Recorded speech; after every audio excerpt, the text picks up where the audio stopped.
চুল দাড়ি কাটার বিষয়টা, যে কোরবানি করে চুল দাড়ি কাটার কথা, ওকে, এটা এক নম্বরে হলো যে কেউ কেউ এটাকে ওয়াজিব বলেছেন, কিন্তু বাকি মেজরিটি ইমামরা বলেছেন এটা ওয়াজিব নয়, এটা একটা সুন্নত। তো কাজেই সুন্নত যদি কেউ তরক করে এক নম্বরে, এত বড় কোনো গুনাহ হবে না। ওয়াজিব তরক করলে গুনাহ হয়। তো যারা ওয়াজিব বলেছেন, এটা হাম্বলি মাযহাবের তাও সব ইমামরা একমত হন নাই, বাকি আইমেরা সবাই এটাকে বলা যায় অনেকটা এটাকে সুন্নতই বলেছেন। তবে ভালো, সুন্নত আমরা আমল করব। এখন ওনার প্রশ্ন হলো যে কোরবানিতে আমাদের দেশে একদিন পরে হয়, কখন করব আমরা? আমরা কি এখানে যেদিন আমাদের কোরবানি হয় সেদিন করব, না নামাজ পড়ে নাকি ওই দেশে পরের দিন হবে তখন করব? দুইটারই কনসিডারেশন আছে। আপনি যদি চান যে দেশে যেদিন হবে তারপরে আমি করব, এইটা ভালো। কিন্তু কেউ যদি মনে করেন যে আমি এখানে কোরবানি হওয়ার টাইমটা পার হয়ে গেলে আমি করব, কোরবানি করার টাইমটা কখন পার হওয়ার কথা? সুন্নত তরিকায় ঈদের নামাজ পড়ার কথা ঈদের দিন সূর্য ওঠার পরে 20 মিনিট পরে ঈদের নামাজ পড়া সুন্নত। সূর্য ওঠার পরে 20 মিনিট পরে, যেটা আমাদের সালাতুল ইশরাকের টাইম হয়, যখন এই সময় পড়া সুন্নত। আপনারা কটার সময় পড়েন? হ্যাঁ,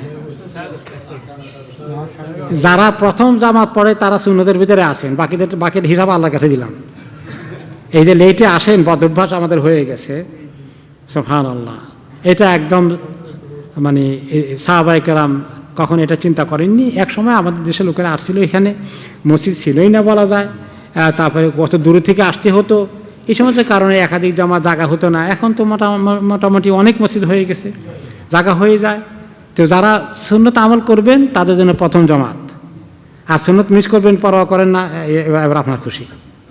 আচ্ছা, তো এখন কোরবানি তো আমরা কখন করব? এই দেশে যদি আমি কোরবানি দেই, ফর এক্সাম্পল লন্ডনে বসে যদি কোরবানি দেই, তাহলে কোরবানি দিতে হবে ঈদের নামাজের পরে। এখন কোরবানি তো অনেক সময় ঈদের নামাজের পরে হয় না, একটু পরেও হতে পারে। তো কিন্তু এই যারা স্লটার হাউস আছে এখানে, তাদের কোনো রকমেই অপেক্ষা করতে হবে যে ঈদের প্রথম জামাত পার হয়ে যেতে পারে, এতটুকুন সময় পার হয়ে গেলে কোরবানি করা জায়েজ আছে। ওখান থেকে নিয়ে আপনি যদি ধরেন কোরবানি না হলেও আরও 3 ঘন্টা পর যদি হয়, কিন্তু 1 ঘন্টা 20 মিনিট পরে যদি কোরবানি হয়, এটা জায়েজ আছে। এমনকি আপনি নামাজ পড়েন নাই, আপনার কোরবানি 20 মিনিট পরে হয়ে গেল, এখানে নামাজের আগে হয়ে গেছে, এটা কনসিডারেবল আছে। ওলামায়ে কেরাম বলেছেন যদি একটা জামাত পার হওয়ার সময় দিয়ে কোরবানি করা হয় তাহলে সেটা কোরবানি হয়ে যাবে। এটার উপরে কিয়াস করে বলা যায় যে একটা জামাত পার হয়ে যাবে, কোরবানি হয়ে যাবে, ওই টাইমটার পরে যদি আপনি দাড়ি মোছ কাটতে চান, এখানে জায়েজ হতে পারে, এইটার উপরে কিয়াস করে।